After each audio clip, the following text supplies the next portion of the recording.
Hey y'all, good Sunday afternoon. It's time to cook Sunday dinner. I'm going to do a light, easy, breezy one today. We've done Vidalia onion chicken before, so we're going to do it again today. So I'm going to be using some chicken breast and some drumsticks. I've already seasoned with my usual seasoning.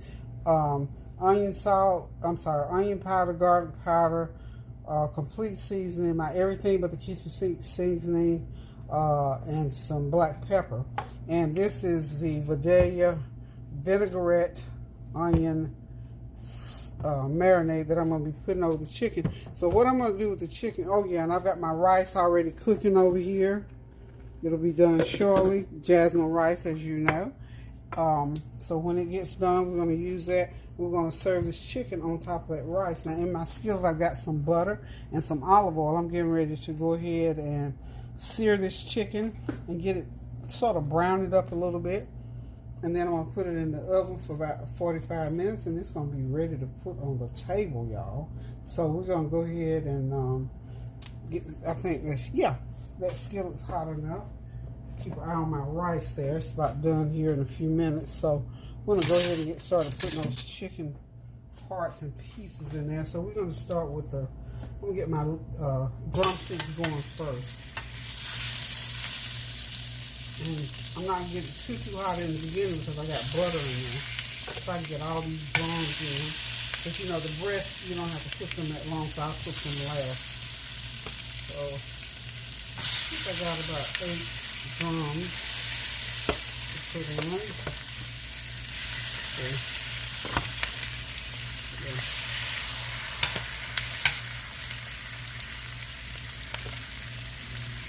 Okay. Got my drumsticks in there. It's on medium-high heat. And as soon as those get brown enough, I'm going to cook them about 10 minutes on each side, so about 20 minutes here, and then about another 10, so 30 minutes altogether to pan sear this chicken. And then once we get it pan seared real good, we'll get it into the oven. I'm going to put it in a baking dish and put it in there and just cook it and let it fall off the bone, and then I'll put the Vidalia onion marinade over it. So real good dish. Everybody loves it. It's just one of those dishes you can't miss with. So I'm going to go ahead and get started with get my cabbage ready. I'm using shredded cabbage, by the way. I like that when I cook a dish like this Vidalia onion chicken. I just do the whole bag, and then I do it a little vinaigrette seasoning to go a little sweet and sour seasoning rather over that cabbage, just to make it real good and tasty. So hope y'all are having a God bless Sunday afternoon. Hope you got something good planned for dinner today. If not, you got plenty of time. It's just about 4. We don't eat till about 6 o'clock, so I'm not pushing word to hurry up and cook right now because I got a couple hours before this needs to be done. And this will cook in about an hour and a half. I have it ready and sitting out on the stove waiting for the flavor train to pull me in for everybody to help themselves. So we're going to let that chicken continue to just cook. As a matter of fact, I'm going to put a lid over that and just let it help those drums because they are kind of thick.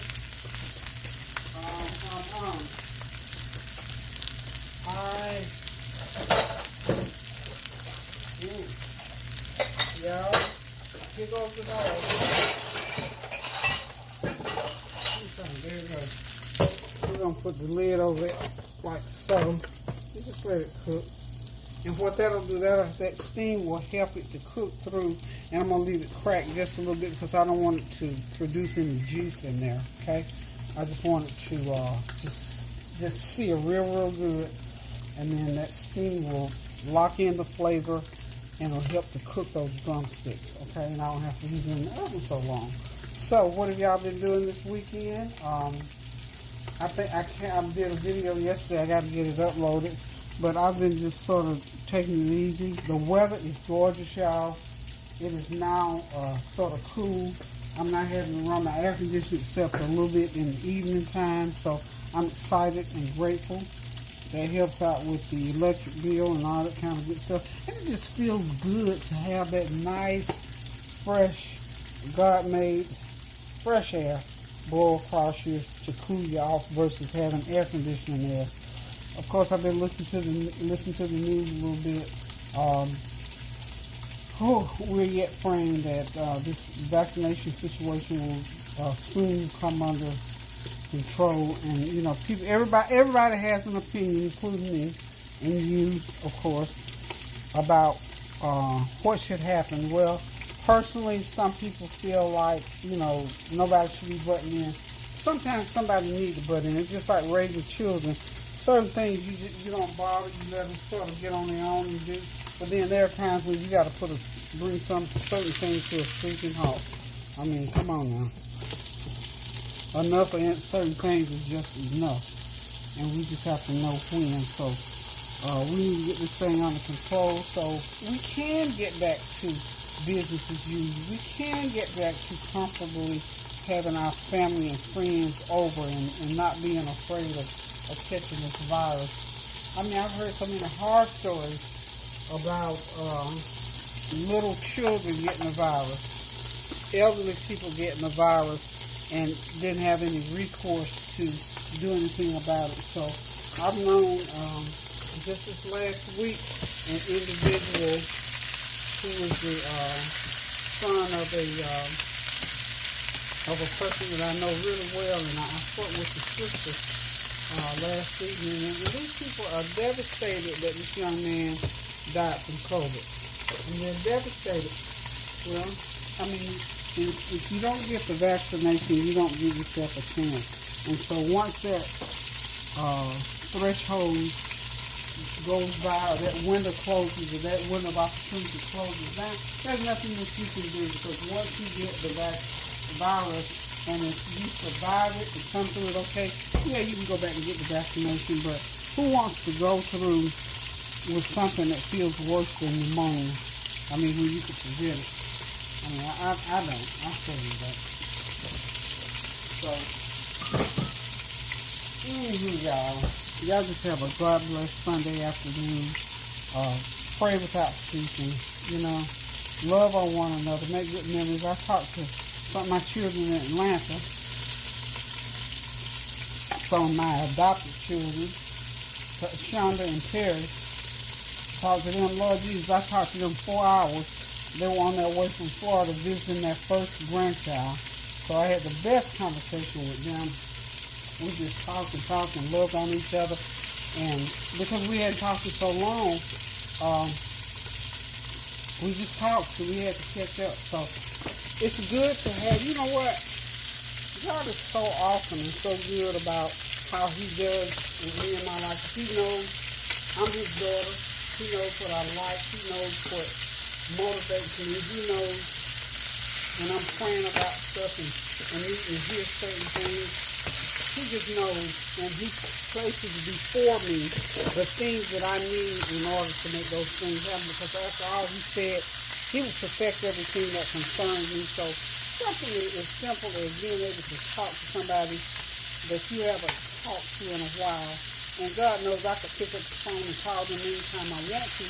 It's just that I had not. And it was just one of those divine intervention type situations where when God lets you know that he's hearing you, he's listening to you, that he's tuned in to what you're going through and what you're thinking. So what I was thinking earlier in the week, or day before yesterday, I'm just putting a little bit more olive oil in there, is that it is so awesome when you have people in your life that you met along the way who are not your immediate family members by birth, but by engrafting or by taking them in by divine adoption. The people that you meet from, you know, through your church, through schools and all like that. And certainly these two young people are, and they're good. They got two beautiful daughters who are just doing one's in real estate and the other one is in graduate school. I mean, just all kinds of great things are happening in their lives, and I'm the proud grandma. And I was just thinking, I said, Lord, you know what, it is so good that you have allowed me, and I was just thanking God for allowing me to meet so many good people that love me and that I love them. and that it's just a matter of, staying in touch, keeping in touch, and the feeling is mutual about how they feel about me and about how. Okay, y'all, we're getting ready to make this Vidalia onion gravy. That's my peppers and onions all sauteed, and the chicken has been browned, ready to receive the gravy. So I've got a half a bottle of Vidalia onion marinade already. I don't know if I'm gonna have to open another bottle, maybe. Yeah. Get that going. And what I simply do is just pour it over and just let it simmer just for about 2 or 3 minutes to get that Vidalia sauce going on there. And I think I'm gonna just put another little bit in there. Just mix that out, clean it out a little bit, okay? And then I'm gonna throw about another half a cup in there. I like lots of Vidalia onion sauce in there. We got plenty. You don't use this sparingly. You use it liberally. And then we're gonna add a little bit of minced garlic in there to bump it up a little bit. Okay.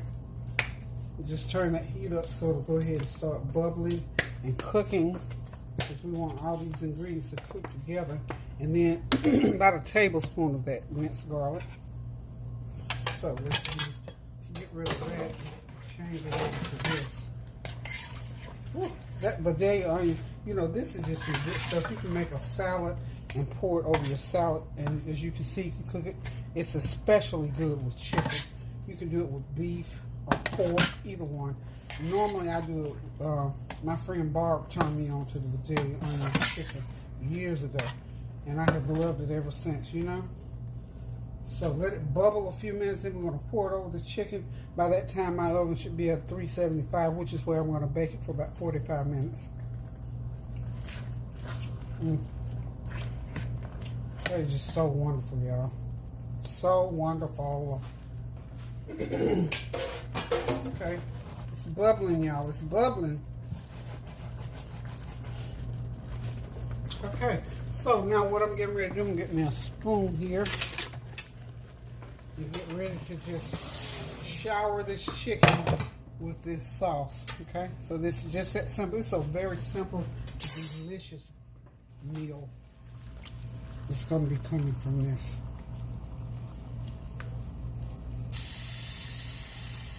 This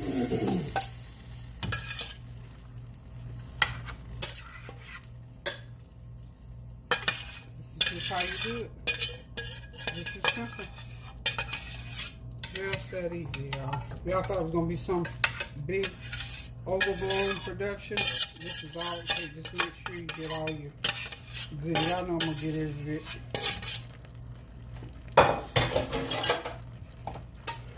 And it's just cooking out. That burner was on. So that's enough. That's going to be plenty of gravy, and then I'm going to cover it lightly. Yeah, this is good.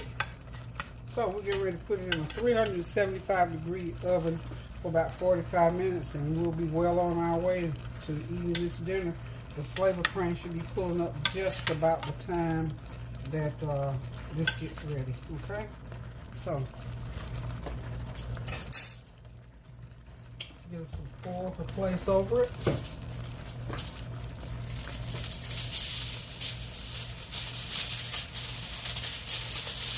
we go. Oh, pulled my paper on the end there. I think I got it in there. That's clean. Okay, so now we're going to go ahead and get it into the oven. And when we come back, it will be all ready. And before I sign off, I'm going to go ahead and get my cabbage ready to go into the oven. I'm doing the shredded vinaigrette cabbage. Okay.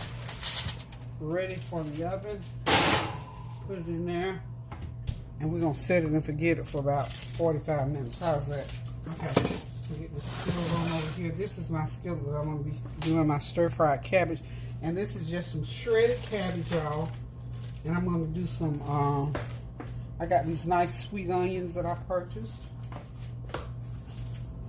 I'm going to saute these nice sweet onions, put some garlic and some other seasoning, a little bit of vinegar, a little bit of brown sugar, and our cabbage will be ready for the world. I've already got my rice done. So see how simple this meal is today?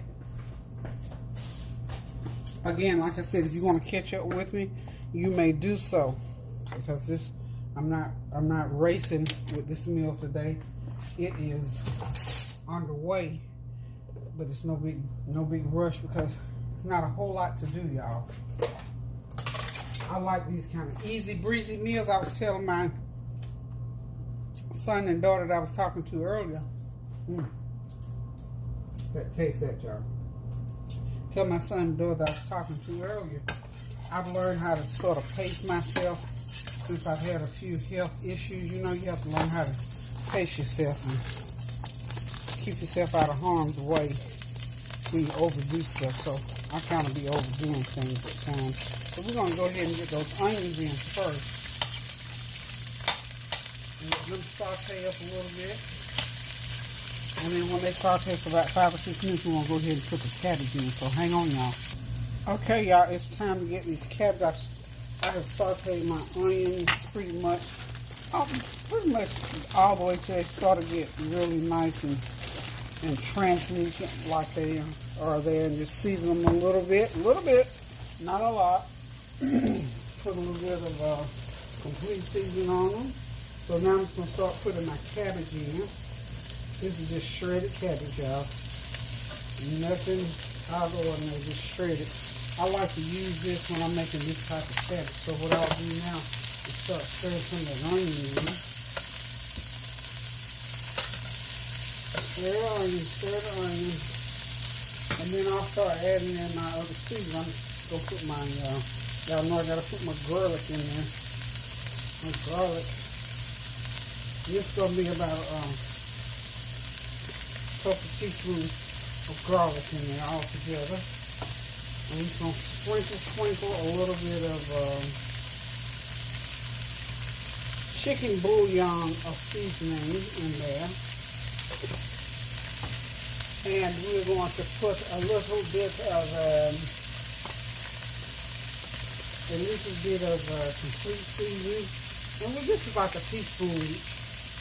Okay? Not a whole lot, y'all. Not a whole lot. Because I got to put my, meal so yummy, y'all.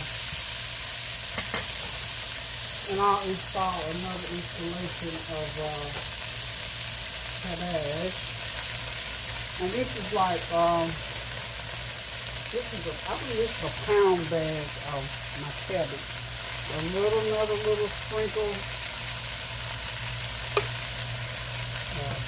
Complete seasoning. So altogether it's going to be about a couple of tablespoons of garlic, a couple of teaspoons of garlic powder, a teaspoon of complete seasoning, and a teaspoon of my chicken bouillon. Not a lot. You don't need a lot. Okay. And just each installation, just mix it in together. And you know, check the bottom of the pan. And this is, of course, a burn, because I'm going to put some more olive oil. I'm cooking with olive oil now. So I'll pour a little bit more olive oil in there.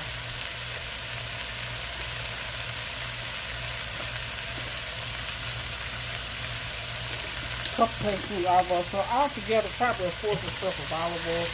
Just enough to keep the bottom of that pan from sticking. Okay?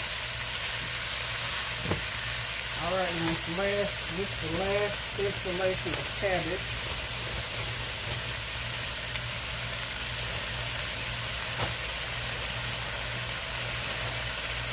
This is my whole bag of cabbage. This is shredded cabbage, y'all. Shredded.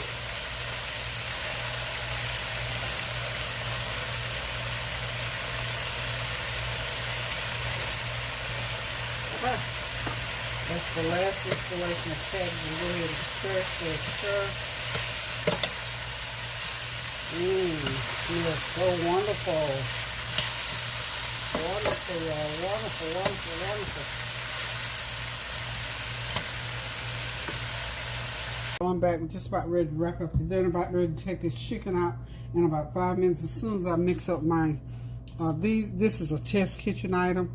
This is a spin-off of my mayonnaise biscuits where you use 2 cups of flour, 1 cup of mayonnaise, and 1 cup of milk. Mix it up, grease a pan, put it in there, and you got some good old mayonnaise biscuits. But I had a taste for something cheesy. So what I'm going to do, y'all can follow this or not. This is just a test kitchen thing. So I've got a cup and a half of flour, a half a teaspoon of onion powder, and I'm going to put a couple tablespoons of this Parmesan grated cheese in there. I want something nice and cheesy and a little bit different. So about yeah, that's enough. Okay, now what my motivation for this were these little Babybel, just a regular Babybel cheese. I put one in my mouth the other day. It was so good. I thought, oh my Lord, I could taste that on a biscuit. So what I'm going to do is I've already cut those in half.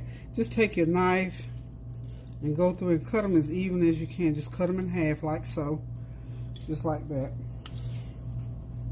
And then we're just going to pop them in. When we get ready to use them, just pop them out like so. Okay, so I got my cheese ready, got my flour. Okay, y'all, we just about got these biscuits ready. I had to just start back where my camera would let me. So what I've done is put the biscuit dough on the bottom, put that piece of cheese in the middle, and so I'm just topping it off now. And then we're going to pop these in the oven. And they're going to cook for about 15 minutes. And we ought to have us some good old test kitchen Babybel biscuits. That's what we're going to call test kitchen Babybel biscuits. Ooh, I'm going to use all my dough before I get all of them done. Okay. You know, sometimes when you test kitchen and stuff, you kind of sort of have to play it by ear, and I'm sort of playing it by ear. And this is just something I had a taste for, and I thought at the last minute, since I didn't cook a lot of different foods today, I thought, you know, this was, hopefully these are going to be my wow factor today because of all the cheese. So just make sure that top gets covered real good, that cheese is covered up in there. Ooh, I almost didn't get enough on that one. Let's borrow a little bit right there. And we just get them on there. We're going to make this. This is going to happen. Like one of my design shows, we're going to make it happen. Like Tim Gunn says, yeah, make it happen, make it happen. That's the phrase, make it happen. So, okay. All is well, people. We got this bread ready to go into the oven. It's on 375, and we're going to cook them for, how about let's do 350? Let's make them at 350. Okay, let's cancel. We're going to bake them 350 and start them. Okay, so we're going to go ahead and pop these on into the oven. I need to move my rack again. I always bake on the top rack. That's what I always do. Try to anyway. Whew, that one was kind of hot, y'all.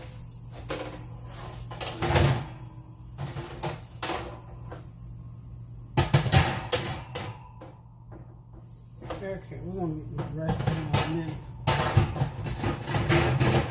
There it is. So I'll be right back, y'all. Okay, we're cleaning up.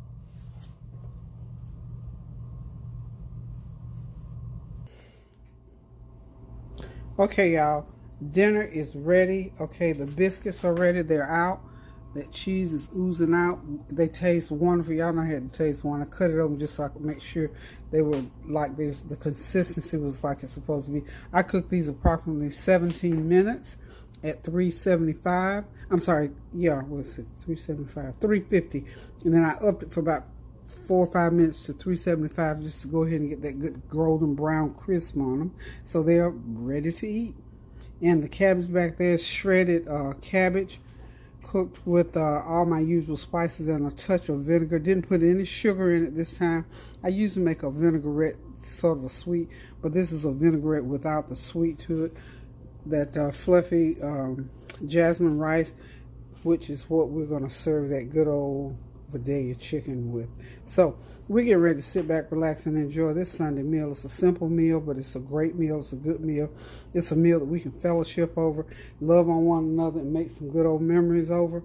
So thank y'all for dropping in. Thank y'all for encouraging me, for complimenting me, and for praying for me. Keep those prayers going up now so the blessings will continue to come down. Pray without ceasing, y'all. Do something kind for someone.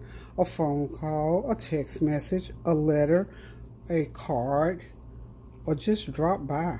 And remember, go get those vaccinations if you haven't gotten them. Encourage someone else to do the same. Thank y'all for stopping by. I love you guys.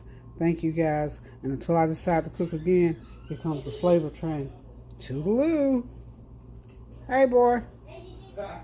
Hey, Norit.